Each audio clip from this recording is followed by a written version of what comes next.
East Providence, Rhode Island. An 89-year-old Rhode Island man has achieved a goal he spent 2 decades working toward and nearly a lifetime thinking about: earning his Ph.D. and becoming a physicist.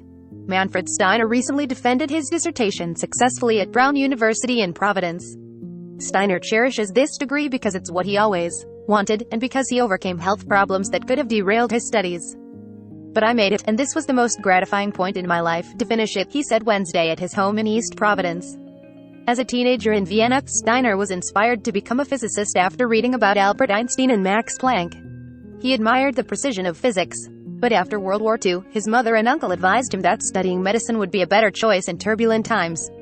He earned his medical degree from the University of Vienna in 1955 and moved to the United States just a few weeks later, where he had a successful career studying blood and blood disorders. Steiner studied hematology at Tufts University and biochemistry at the Massachusetts Institute of Technology before becoming a hematologist at Brown University. He became a full professor and led the hematology section of the medical school at Brown from 1985 to 1994. Steiner helped establish a research program in hematology at the University of North Carolina, which he directed until he retired from medicine in 2000 and returned to Rhode Island. Steiner and his wife, Sheila, who is 93, have been married since 1960. They have 2 children and 6 grandchildren. He'll celebrate his 90th birthday this month. Steiner found medical research satisfying, but it wasn't quite the same as his fascination with physics. "It was something like a wish that was never fulfilled, that always stuck in the back of my head," he said. "I always thought, once I'm finished with medicine, I really don't want to spend my life just sitting around and maybe doing a little golfing or doing something like that. I wanted to keep." At age 70, he started taking undergraduate classes at Brown, one of the Ivy League universities. He was planning to take a few courses that interested him, but by 2007, he accumulated enough credits to enroll in the Ph.D. program. Physics professor Brad Marston was skeptical when Steiner entered his quantum mechanics class. Marston had taught graduate students in their 40s but never in their 70s. Then he realized how serious Steiner was about this subject and how hard he worked. Marston became Steiner's advisor for his dissertation. "He has written many papers in medical science, more papers than I've written in physics.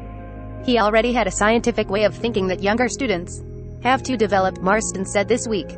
"And any research problem that's worth its salt, you're going to run into roadblocks. If you let obstacles discourage you won't get anywhere." One thing that's really true about Manfred is he perseveres. Steiner defended his dissertation in September after recovering from a serious medical condition. In his dissertation, he explores how electrons within conducting metals behave quantum mechanically and how fermions can be changed into bosons in their behavior. He is working with Marston on a paper on bosonization that they aim to publish. Steiner now hopes to help with the research professors he befriended during his studies. "I'm not looking for a paid job. I'm past that," he said, laughing. Guinness World Records says a 97-year-old man in Germany in 2008 was the oldest person to earn a doctorate, while news reports describe even older people pursuing such degrees. Though he's not the oldest, attention has been intense. Brown University featured Steiner on its website after he earned his Ph.D., and people across the country contacted him to ask for advice on pursuing their dreams later in life. Steiner told a 57-year-old aspiring mathematician, "You're still a youngster, by all means do math." He said his advice is, do what you love to do. Do pursue it, because later in life you maybe regret it that you didn't do that, he said. "You wish you could have followed this dream." Breaking news emails. Be the first to know about breaking news and other NBC News reports. Sign up. This site is protected by RECAPTCHA Privacy Policy Terms of Service.